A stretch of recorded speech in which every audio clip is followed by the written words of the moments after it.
a 11 é para os ímpios. Todo joelho dobrará, de justos e não justos, todos confessarão.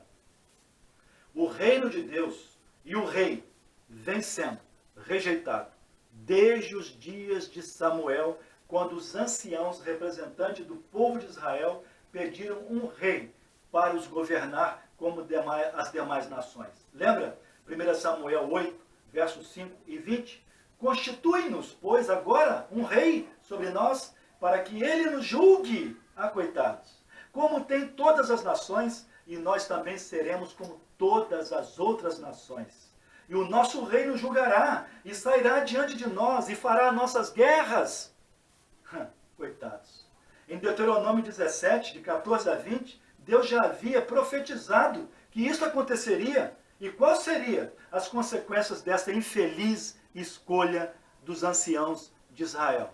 Está escrito em Oséias 13, de 9 a 11, para tua perda, ó Israel, tu rebelaste contra mim, a saber, contra o teu ajudador. Onde está agora o teu rei? Para que te guardem em todas as tuas cidades. E os teus juízes, os quais dissestes, dá-me rei e príncipes.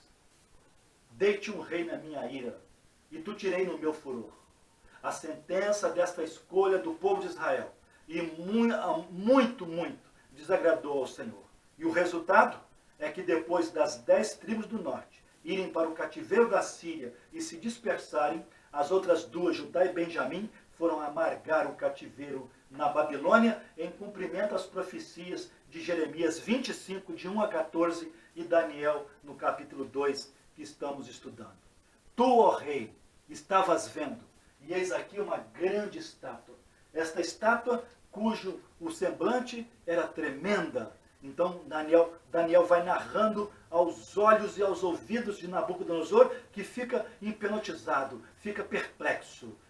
Tu, ó rei, estavas vendo, e eis aqui uma grande estátua. Esta estátua em pé diante de ti, e a sua vista era terrível. A cabeça era de ouro fino, os peitos e os braços de prata, o ventre e as coxas de bronze, e as pernas de ferro, e os pés em parte de ferro, em parte de barro. Estavas vendo isto quando uma pedra foi lançada sem auxílio de mão, e feriu a estátua nos pés de ferro e de barro, e os esmiuçou. Então foi juntamente esmiuçado o ferro, o barro, o bronze, a prata e o ouro, os quais se fizeram como a bragana das eras no estio, e o vento os levou, e não se achou lugar para eles.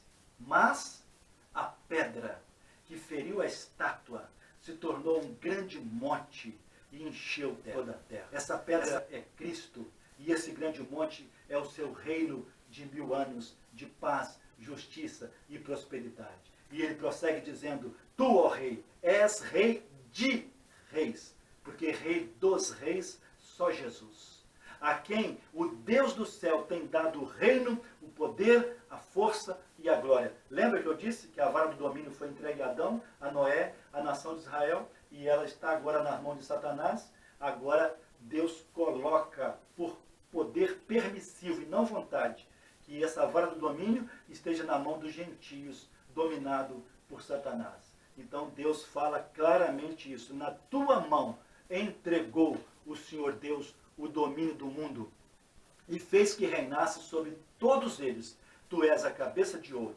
Mas nos dias desses reis, o Deus do céu levantará um reino que não será jamais destruído, e este reino não passará a outro povo.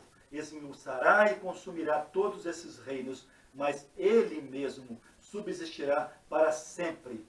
O grande Deus fez saber o que há de ser depois disso. Certo é o sonho e fiel a sua interpretação, porque assim diz o Senhor. Que coisa maravilhosa. Interessante que quando você chega em Apocalipse 13, você vai ler sobre a estátua. Uma coisa que eu não posso esquecer é o seguinte: os templos dos gentios, ele começa com uma estátua.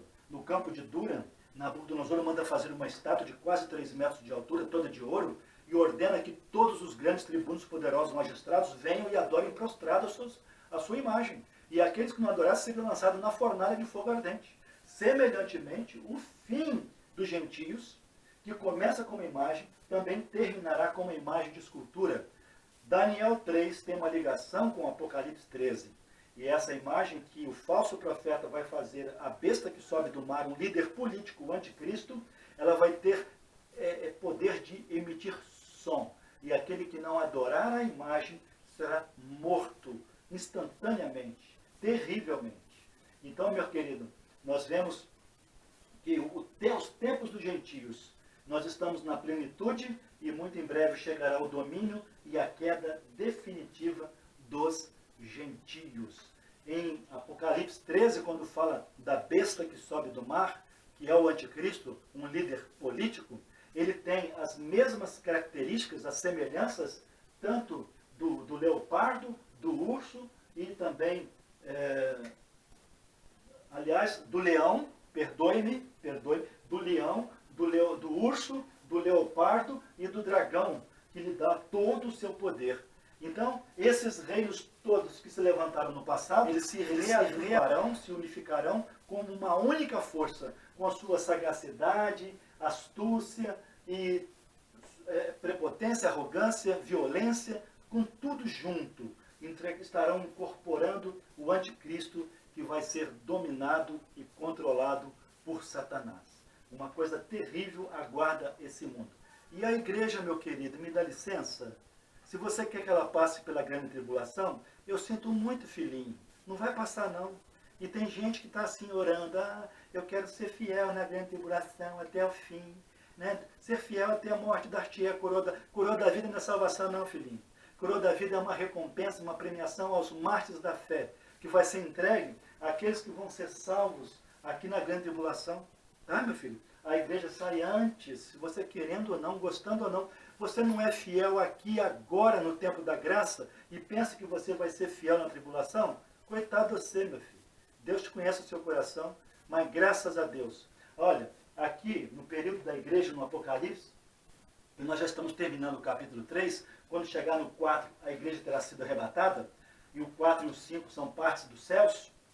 A igreja vai para o tribunal de Cristo, vai para as bodas do Cordeiro, enquanto o mundo estiver sofrendo o juízo do Apocalipse, com 7 selos, 7 trombetas e 7 taças. E aí então nós temos aqui, meu querido, no capítulo 2 e 3, que o Senhor, no final de cada igreja, ele fala assim: quem tem ouvido, ouça o que o Espírito Santo diz às igrejas. Quando chega no capítulo 13, no período do anticristo, da marca da besta, está escrito no capítulo 13, verso 9. Quem tem ouvido, ouça. Ponto final. Ponto final. Por que não tem o que o Espírito diz às igrejas? Porque a igreja não estará aqui mais, filhinho. Ela só vem até o capítulo 4. Do capítulo 4 ela sobe. Agora, do capítulo 6 até o 19, a igreja não aparece mais, filhinho. E o nome que aparece aqui de santos, de irmãos, de eleitos, de chamados, diz respeito aos remanescentes do povo de Israel e os 144 mil, 12 mil de cada tribo de Israel, que vão pregar o evangelho do rei na moda antiga, que o João Batista e os profetas do passado pregavam. Presta atenção, meu filho, acorda. Então nós vemos aqui que nós estamos chegando aí para o fechamento desse estudo. Hoje, o reino do mundo, ou dos gentios, estão nas mãos de Satanás. É isso mesmo. E é por isso que as circunstâncias não são tão desfavoráveis. Aonde que está isso, pastor? Está em Lucas 4, de 5 a 6. Se tem algum momento que Satanás falou uma verdade, foi no Monte da Tentação. Ele chama Jesus para adorar prostrado aos seus pés e diz para ele: se tu prostrado me adorares, tudo será teu, porque foi tudo entregue. Mas Jesus já sabia do Salmo 2, a promessa: pede-me, eu te darei os reinos do mundo por herança. Não se quedou diante das tentações e das artimanhas de Satanás e falou: para trás de mim, Satanás, porque só o Senhor teu Deus adorarás. 1 João 5,19 diz que o mundo está no maligno. É Satanás que domina, porém Deus está no controle. Sobre Israel pesa 3 grandes culpas. Eu preciso falar isso com você. Deixa eu abrir um parênteses aqui e falar. Israel sofrerá sim na grande tribulação. A igreja não, filho. Nenhuma condenação. Deus nos livra da ira futura. Jesus pagou um alto preço. Foi o seu sangue, não foi com água e nem com batismo no Rio Jordão, não. Foi com o sangue vertido na cruz do Calvário. Israel vai pagar 3 grandes culpas, porque ofendeu e pecou contra a Trindade. E eles vão ter que reparar esse dano na grande tribulação. que é um tempo de angústia para Jacó e não igreja. E no dia do profeta Samuel, lembra disso? Rejeitaram o Deus Pai. Nos dias de Pôncio Pilatos, rejeitaram o Deus Filho. E nos dias do apedreamento de Estevão, o mártir da fé, o primeiro mártir da fé, rejeitaram o Deus Espírito Santo. Tudo isso está lá em 1 Samuel capítulo 8. Nós temos no Evangelho, nos 3 Evangelhos sinóticos, quando ali o povo de Israel disse para Pilatos: não temos rei a não ser César, crucifica, que o sangue desse justo caia sobre nós e os nossos filhos, e tudo mais. Então pecaram contra Deus Pai, em Samuel, pecaram contra Deus Filho, em Pôncio Pilatos, e contra o Deus Espírito Santo, no apedrejamento de Estevão, em Atos capítulo 7. Rejeitaram o Deus Espírito Santo, o Deus Filho e o Deus Pai. Pediram para si um rei que não podia resolver nem os seus próprios problemas. Ah, que triste escolha. Em uma das guerras de Israel contra os filisteus, sabe o que aconteceu? Aparece no cenário, na montanha, um brutamonte de um homem de quase 3 metros de altura, o gigante Golias de Gate, que desafiava as companhias inteiras de Israel. E lá estava Saul, com todos os seus aparatos, com todos os seus homens valentes, mas o gigante Golias de Gate, 2 vezes, de manhã e de tarde, durante 40 dias, que é o número da aprovação, desafiava as companhias de Israel, dizendo assim: dai-me um homem, para que lute comigo. Não sou eu Golias de Gate e vós servos de Saul? Meus queridos, deixaram de ser servos de um Deus vivo para serem servos de um pobre mortal. E isto por 40 dias, que significa provação, pela manhã e à tarde. Eu lembro-me desse detalhe, que está lá em 1 Samuel 17, de 8 a 10, e o verso 16. De manhã e de tarde, 40 dias, dai-me um homem. Não sou eu Golias de Gate e vós servo de Saul? Pela manhã, isso nos lembra quando então era colocada em ordem, não é, as lâmpadas, os pães da proposição, os sacrifícios, né, e de colocar em ordem as coisas sagradas que os sacerdotes ministravam a Deus no tabernáculo ou no templo em Siló. Desde então Israel vem sofrendo debaixo dos pés dos gentios, até que o Messias venha novamente e seja recebido como Rei dos Reis e Senhor dos Senhores. Até que Israel caia em si, reconheça o seu pecado e chore amargamente como se chora pelo primogênito arrependido, para ter o perdão e o livramento definitivo. Jesus virá com poder e glória.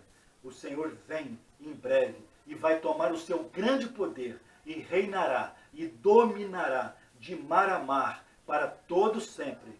Em Ageu 2,7 virá o desejado das nações. Apocalipse 11, verso 15 e no verso 17. Os reinos do mundo vieram a ser do nosso Senhor e do seu Cristo, e ele reinará para todos sempre. Olha o verbo. Os reinos do mundo vieram, porque agora não é. E se tornará do seu Cristo, e ele reinará para todo o sempre. Maranata, ora vem, Senhor Jesus. E isto digo, irmãos, conhecendo o tempo, que já é hora de despertarmos do sono, porque a nossa salvação está agora mais perto de nós do que quando aceitamos a fé. Levanta-te dentre os mortos e Cristo te esclarecerá. Por isso está, agora eu digo, conhecendo o tempo, que já é hora de despertarmos do sono. Nós nunca vimos uma igreja tão dormente, semelhantemente a Jonas no porão do navio, ou aquelas 5 virgens, ou as 10 virgens, porque ambas elas tosquenejaram, dormiram. Né? A diferença delas é que as que tinham azeite na vasilha, figura do Espírito Santo, elas foram com o Senhor, as outras ficaram. Quem não tem o Espírito Santo vai ficar para a tribulação, mas quem tem o Espírito Santo será tirado antes que esse mal venha sobre o mundo. Aquele que testifica essas coisas diz: certamente cedo venho, amém, ora vem, Senhor Jesus. Você pode visualizar por esse mapa 7 dispensações. Nós estamos na penúltima, faltando apenas um milênio. Do sonho da estátua, onde a própria história secular confirma a veracidade da Bíblia, nós já estamos nos pés da estátua, faltando apenas o cumprimento dos 10 dedos. De 7 igrejas do Apocalipse, Nós estamos vivendo as duas últimas, Filadélfia E Laodiceia. Filadélfia é fraca, mas vai ao arrebatamento. Laodiceia não é quente nem frio, o Senhor vai vomitar da sua boca. É uma igreja apóstata, ecumênica, que ficará para a marca da besta.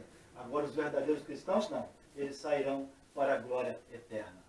E aí nós vemos, meus queridos, que a palavra de Deus está se cumprindo dia após dia diante dos nossos olhos. Todos os sinais apontam para a segunda vinda de Cristo Jesus para o reino. E a igreja sairá 7 anos antes de Jesus vir reinar. Ora, vem, Senhor Jesus, vem o teu reino, seja feita a tua vontade. Tome a vara do domínio e governe, Senhor, desbaratando o sistema desse mundo que jaz no maligno. Deus, o Senhor, nos abençoe. Graça e paz. Fique na esperança do Maranata. Obrigado.